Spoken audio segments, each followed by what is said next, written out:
Friends, today's story is about a movie that will pull you straight into that magical world of childhood, where fairies live in trees, different worlds come and go above the clouds, and a child's imagination is the most powerful thing in the world. So let's begin. The movie opens with a narration. The magic of childhood is always forgot, but this is the story of one who did not.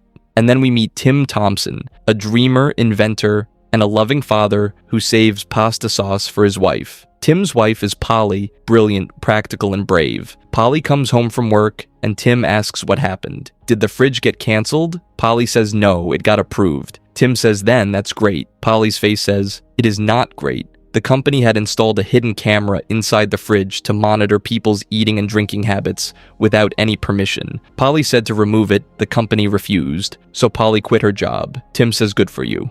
Polly says it's not good. The company is asking for the flatback, the car too, everything. We are homeless. Tim pauses a little, then says, okay, this is borderline bad. Just then, we meet the Thompson children. The eldest is Beth, a teenager, always glued to her phone, perhaps becoming an influencer. Then there is Joe, crazy about video games, keeps playing Mind Blast, and keeps shouting, kill, kill, kill. And the youngest is Fran, meaning Franny, who doesn't speak at all. Tim says Beth is perhaps an influencer, Joe has become a cyborg, and it's been ages since he heard Fran's voice.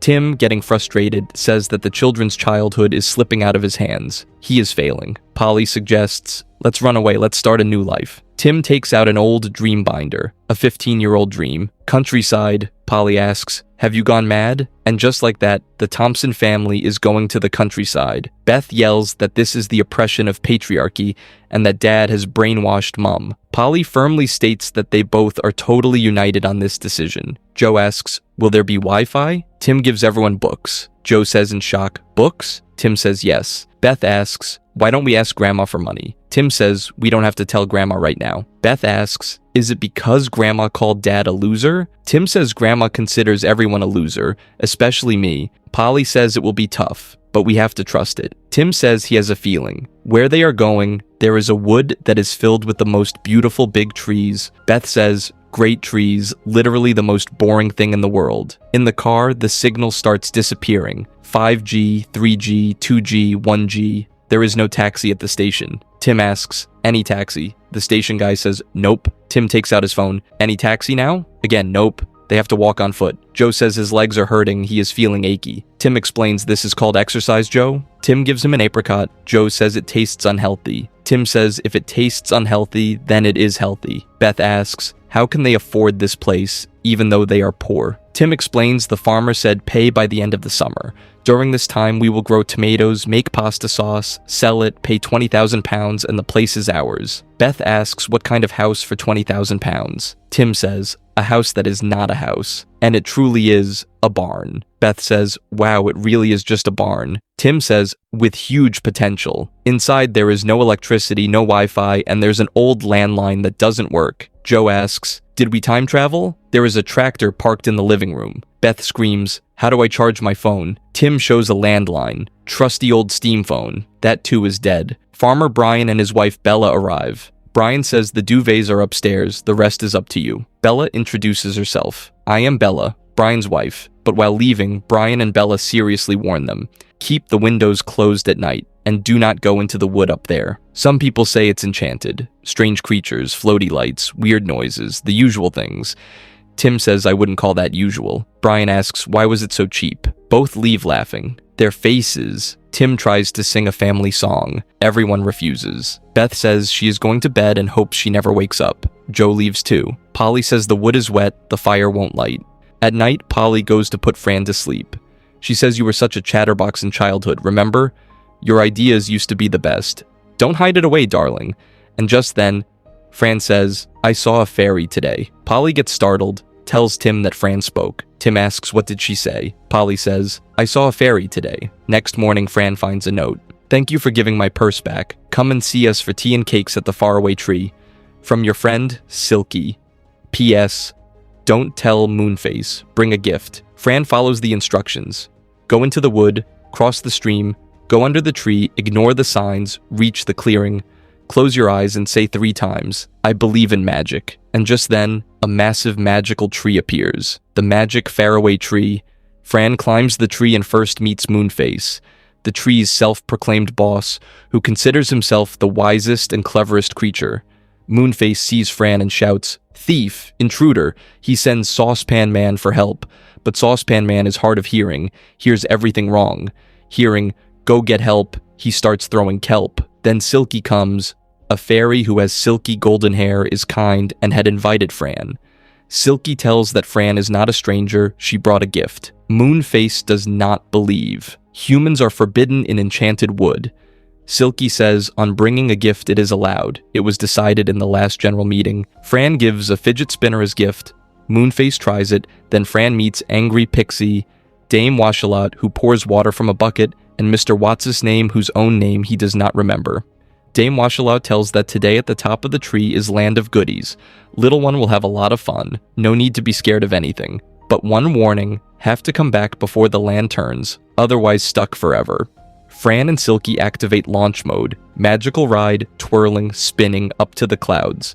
In Land of Goodies, there is only one rule, don't be greedy. An announcer says don't be greedy, but Saucepan Man says, load me up, don't be shy.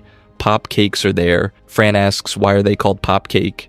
Silky says, you'll see. Flying saucers come, sugary fruit punch is there, and most delicious marshmallows in all the lands. Saucepan Man is eating with joy. Fran is collecting marshmallows. A crackpot is shouting, beware, decay, but no one is listening. Then the land starts turning. Everyone has to go down quickly from the hatch, but Fran gets stuck in the marshmallow basket. Silky and Moonface go back, cannot leave Fran. A greedy police officer wants to arrest Fran, says you will go to greedy prison, asks for names. Silky by mistake tells Moonface's name. Moonface angrily says thanks. All together, free Fran. Saucepan Man throws his Google buns at the officer. Nice shot, Saucepan Man. Officer shouts, you all greedy greedies. If you come back, I will be waiting. All slide down from slippery slip. Fran is scared.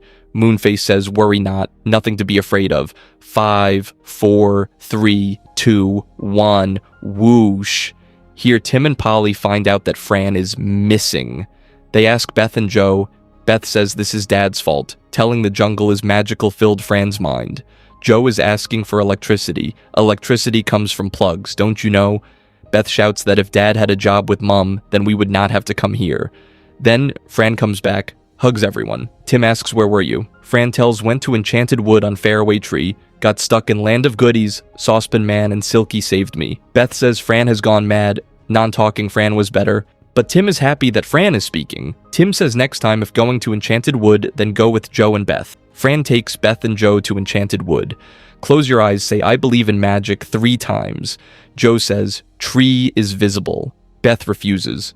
Juvenile nonsense. But when Beth says, the tree appears. Beth learns about the lands from Dame Washalot. At the top, different lands come and go. One goes up by a ladder. Land of toys, that's a good one. Land of giants. All are nice, no bad land. Except Land of Dame Snap. Sorry, did I say land? I meant prison. Dame Snap is a teacher who says, you're going to stay here to learn. And to learn, I must break you. Like this. Beth goes up. Today is Land of Birthdays. Birthday elves welcome, where every day is your birthday. Joe wishes to become Mind Blast game character. Becomes. Silky wishes to become the smallest, fairest fairy. Becomes tiny, can fly. Fran wishes to get someone else's voice. Gets it, horrible voice, but wishes do not reverse. Until the end of time, everyone panics. Beth says, let me take a wild guess. You all made stupid wishes. Beth has also made her wish that Dad's dumb tomato dream fails so that everyone can go back home. But now all wishes are stuck. To reverse wishes, they go to Mr. Boom Boom, lives in basement, has extremely loud voice since childhood. Boom Boom says, I do not help anyone. But seeing Silky changes mind, makes a deal. Give a fairy for reversing wishes. Want Silky for Santa Claus for his Christmas tree, best fairy in all the lands. Silky agrees, says I will stay with Santa Claus, have to do it for the children. Beth gets emotional, says I was wrong about you, Silky. We could have been friends, maybe even sisters. Silky says, maybe even sisters. Beth says, you look great the way you were. I was mean earlier. Boom Boom says, hurry up, have to catch the last post. Wishes reverse. Have to go by backwards door, have to say backwards. Joe says, I wish I was my Mind Blast character. Reversed. Fran's voice normal. But Boom Boom cheated, was sending Silky not to Santa, but to Dame Snap. Saucepan Man finds out.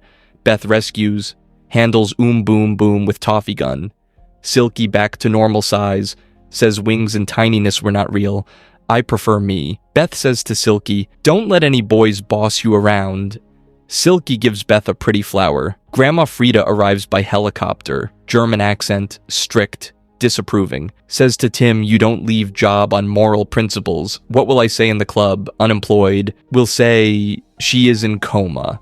Asks Beth, do you miss the city? Beth says yes, but Frida says then settled. Next term school in the city, stay with me. Tim and Polly shocked. Frida says I will come to see the grand launch. We'll witness the disaster, then we'll rescue. Thanks for your letter, Beth. Beth's face fills with guilt. Polly shows the children the dream binder. Tim and Polly had made it during student time. Recorded dreams. Tim was raised in countryside itself.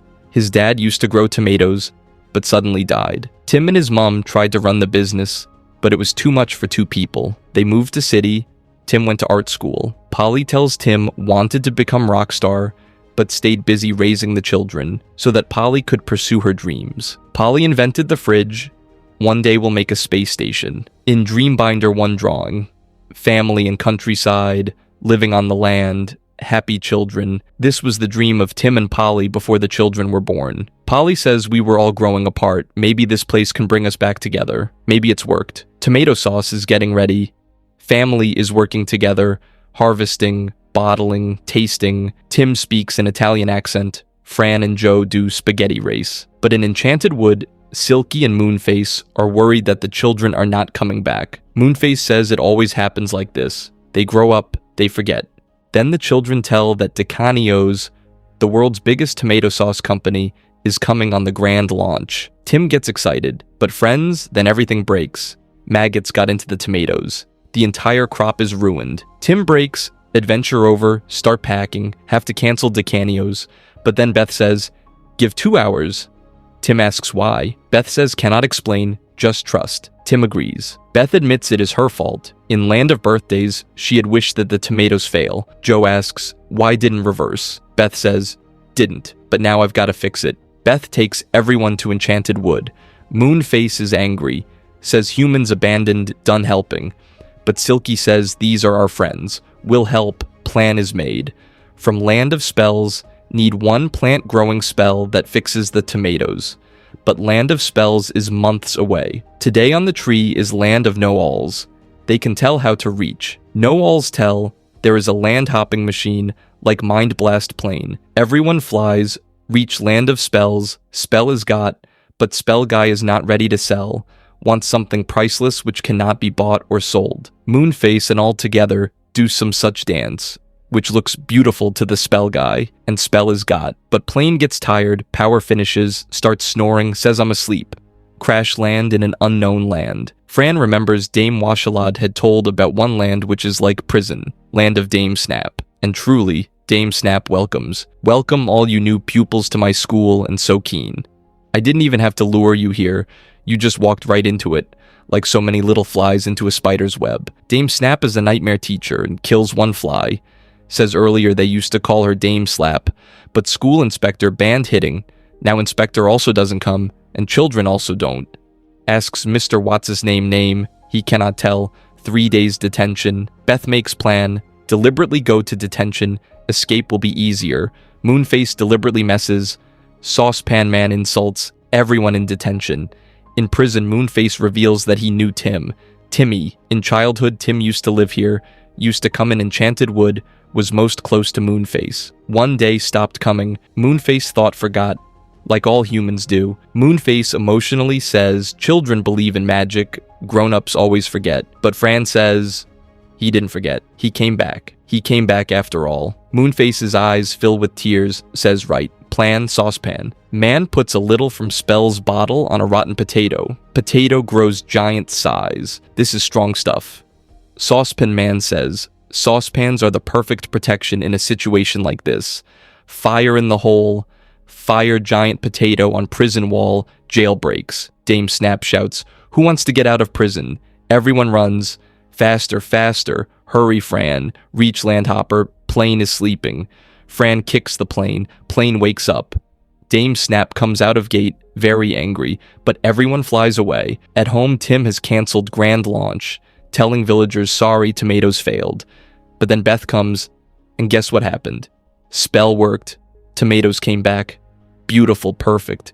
Farmer Brian says, "They're beautos, mate." Tim doesn't understand how it happened. Beth says, "We really didn't do anything." Tim hugs Polly and everyone.